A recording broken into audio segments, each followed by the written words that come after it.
ritual mereka dianggapnya aneh ya, sehingga tidak salah apabila kemudian banyak orang Bandung nyebut Xinyan itu sebagai gedung setan. Ya.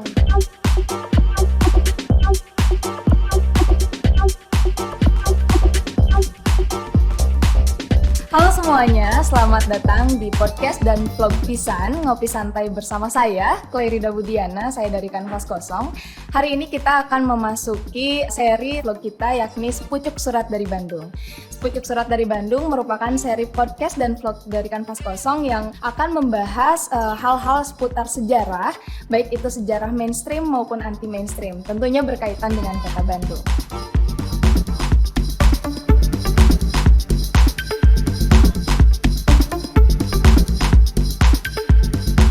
Pada episode kali ini kita kedatangan seorang tamu, seorang sahabat, yakni beliau merupakan seorang penggiat sejarah sekaligus heritage. Beliau mendirikan Sahabat Heritage Indonesia, juga sebagai dosen serta kurator Museum Kota Bandung. Beliau adalah Kang Rizky Wiryawan. Bersama Kang Rizky, hari ini kita akan membahas tentang okultisme di Bandung. Perlu diketahui bahwa Kang Rizky juga merupakan seorang penulis. Salah satu bukunya adalah Okultisme di Bandung, Tempo Dulu, menyusuri gerakan teosofi dan Freemasonry di Bandung. Sebelum kita mulai perbincangan, Kang, yang menarik banget nih, kayaknya bakal menarik banget. Kita seruput dulu kopi ya. Siap. Ini kopi hitam dari Bumi Parahyangan. Nah, sebenarnya apa sih okultisme, teosofi, dan Freemasonry itu secara definisi? Oke, Tehri, mungkin saya akan cerita sedikit mengenai buku ini ya. Jadi dulunya saya bikin buku sejarah Bandung, rencananya bikin buku sejarah Bandung, di dalamnya ada berbagai aspek mengenai sejarah Bandung. Dan salah satunya yang saya teliti adalah, ini belum pernah ada yang meneliti ya, mengenai jejak-jejak kelompok kebatinan di Bandung. Jadi diantaranya ada Freemasonry, ada teosofi ya. Kemudian ketika saya ajukan ke penerbit, ternyata karena ini dianggap materi yang baru, maka oleh almarhum Pak Murwidi saat itu diusulkan agar dibuat buku terpisah yang menjelaskan mengenai sejarah Freemasonry dan teosofi. Cuma karena ini ada banyak organisasi ya, dalam buku ini ada Freemasonry, ada teosofi sama Katolik bebas ya. Nah, kita berusaha menemukan kira-kira istilah apa yang bisa mencakup semuanya. Nah, saat itu terpikirlah beberapa kata ya, misalnya kebatinan ya, kemudian esoterik dan occultism. Dan dipilihlah occultism karena lebih menjual ya. Walaupun secara definisi sebenarnya organisasi yang dibahas ini tidak semuanya bergelut di bidang occultism. Occultism itu kan sifatnya menggali hal-hal yang gaib dan mistik ya, sedangkan Freemasonry pada dasarnya adalah lebih ke sains sebenarnya, dan yang lebih ke occultism mungkin ke teosofi ya. Nah, jadi sebenarnya secara bahasa semua organisasi ini lebih cocok dibilangnya esoteris. Tapi ini kata yang asing buat orang Indonesia ya. Esoterik itu artinya suatu organisasi yang punya pengetahuan terbatas untuk anggotanya. Jadi anggotanya punya suatu inisiasi khusus, kemudian ada pemberian materi khusus yang tidak bisa dipahami oleh orang di luar organisasi itu, gitu ya. Ini sebenarnya bukan hal yang asing ya. Kalau di setiap perusahaan juga tentu saja ada rahasia perusahaan yang hanya diketahui oleh orang tertentu dalam perusahaan tersebut. Begitu juga dengan teosofi dan Freemasonry, ada ideologi khusus, ada filosofi khusus yang hanya dipahami oleh orang yang masuk ke dalam organisasi tersebut. Jadi memang secara umum ini adalah organisasi esoterik ya, di mana hanya anggotanya yang bisa mengetahui ajaran atau filosofi yang diungkap di dalamnya gitu ya. Jadi ya tidak bisa dibilang okultisme sebenarnya ya, karena okultisme itu mungkin kalau orang kita lebih jago ya. Tapi kalau Freemasonry itu dikenalnya di negara asalnya juga mengulik Western occultism. Jadi mereka lebih ke Western, misalnya lebih ke pseudoscience ya, misalnya membuat emas ya, alkemis dan sebagainya. Tapi itu yang hanya sebagian dari ideologi yang mereka jalankan. Oke. Terus kalau misalkan dilihat dari latar belakang historis nih, perkembangan dari pergerakan organisasi ini tuh seperti apa sih, Kang? Oke, kita batasi dulu misalnya di Freemasonry ya. Freemasonry ini organisasi yang secara resmi lahirnya tahun 1717. Jadi secara resmi ya, karena sebelumnya mungkin sudah ada, cuman dibuat Grand Lodge itu tahun 1717 di Inggris ya. Ini merupakan awalnya adalah respon dari keadaan Eropa saat itu yang masih dikuasai oleh gereja dan raja-raja ya. Jadi Bangsawan. ada sedikit wadah buat orang-orang untuk bisa mengekspresikan suaranya. Jadi buat saintis, buat orang-orang yang ingin berbicara secara bebas itu tidak punya ruang. Oleh karena itu mereka bikin lodge ya, tempat mereka berkumpul, mereka bisa berdiskusi, yang kemudian lahirlah ya lodge ini, Lodge Freemasonry. Jadi memang ini tidak bisa dilepaskan dari kondisi sosial politik Eropa saat itu ya. Karena Freemasonry kata lainnya adalah free thinkers sebenarnya, orang-orang yang ingin berpikir secara bebas. Nah kemudian ini terus berkembang dan mereka menggunakan simbol-simbol pertukangan ya.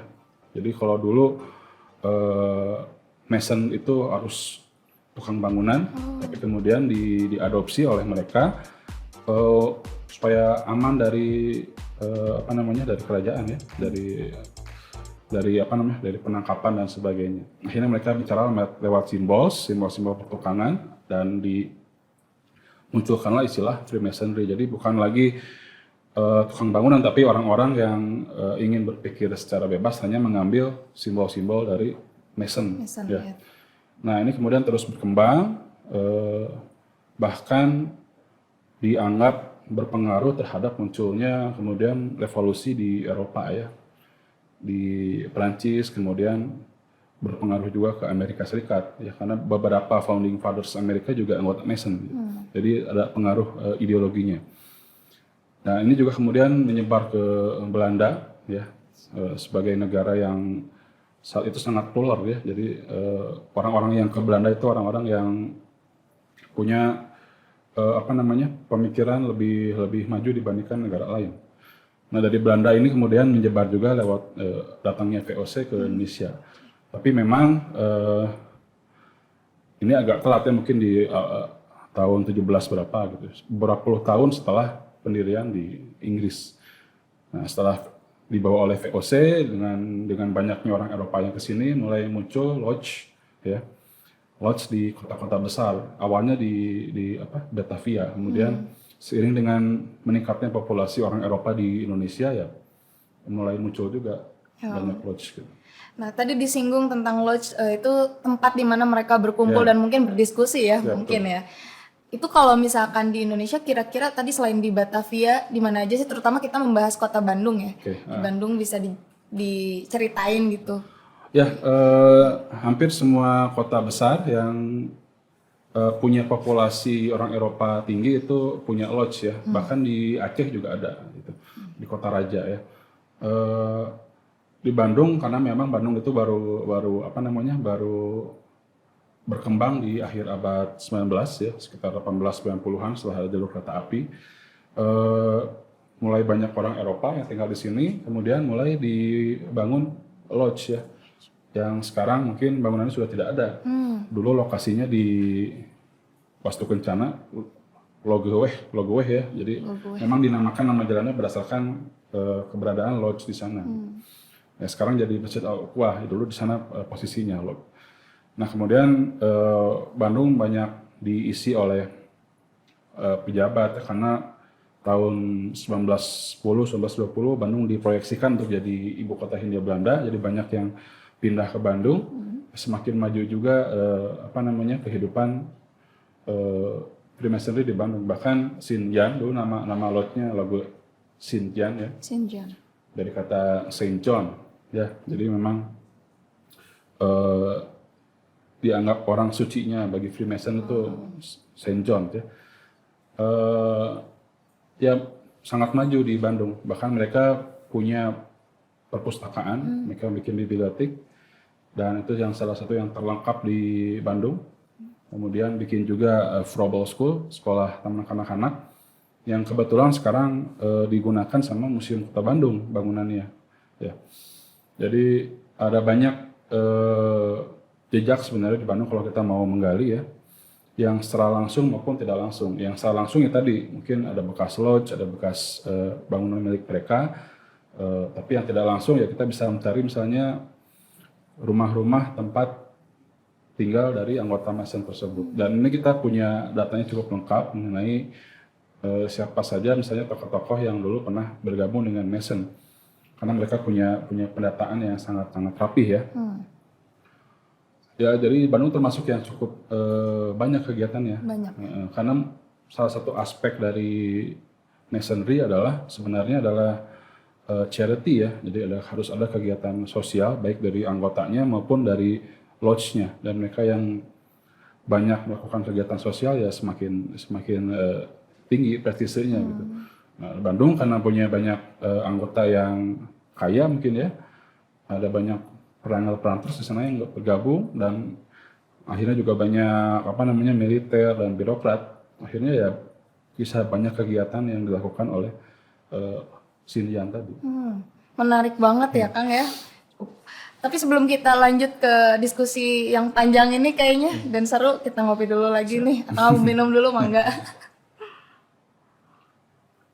Nah, tadi kan di awal tuh sempat disinggung bahwa pergerakan ini juga berkaitan dengan spiritualisme ya, spiritualitas gitu.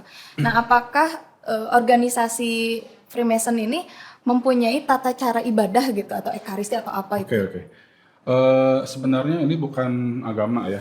Jadi Freemasonry itu sebenarnya adalah organisasi yang punya filosofi ya. Saya lebih suka bilangnya filsafat ya. Jadi bukan punya kitab suci sendiri atau punya ritual sendiri, enggak.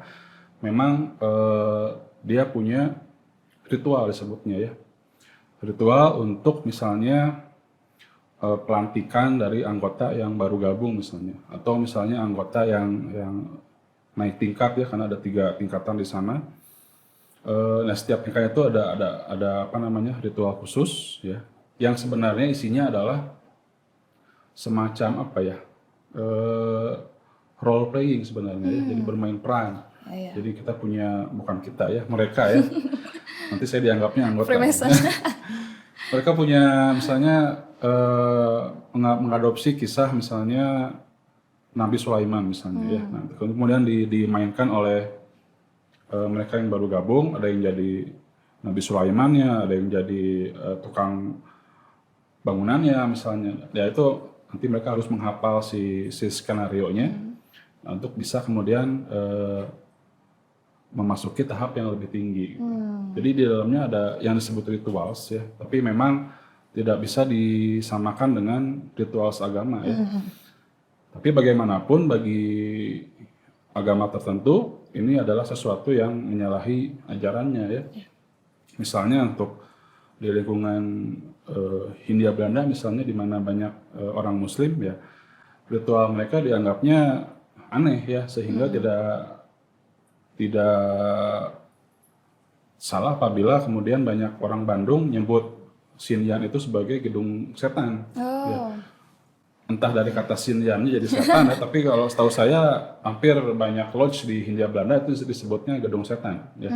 Karena citra dari kegiatan ritualsnya yang tidak biasa ya, mungkin ada nyanyian tertentu ya yang mengerikan, dan memang kesannya mungkin kesan angker ya, sehingga citranya adalah menyeramkan, disebutnya gedung setan, dan mungkin dianggap memuja setan juga ya, karena memang ada ritual yang berbeda dengan agama umumnya. Tapi kalau kita lihat dari buku-buku mereka di dalam perekrutan misalnya, mereka harus bersumpah itu di atas kitabnya masing-masing gitu ya. Jadi ada disebut Mason Bible misalnya, ya itu Injil biasa aja, kemudian tapi hanya disimpan simbol jangka segitiga gitu. Jadi memang harus orang beragama yang masuk ya. Dia kalau ateis nggak bisa. Nggak Ya. bisa. Karena Masonry setahu saya seperti simbol G di lambangnya. G itu, Sini ya ada ya. Nah, Nih. G itu melambangkan God. God. Ya, God atau misalnya Great Architect.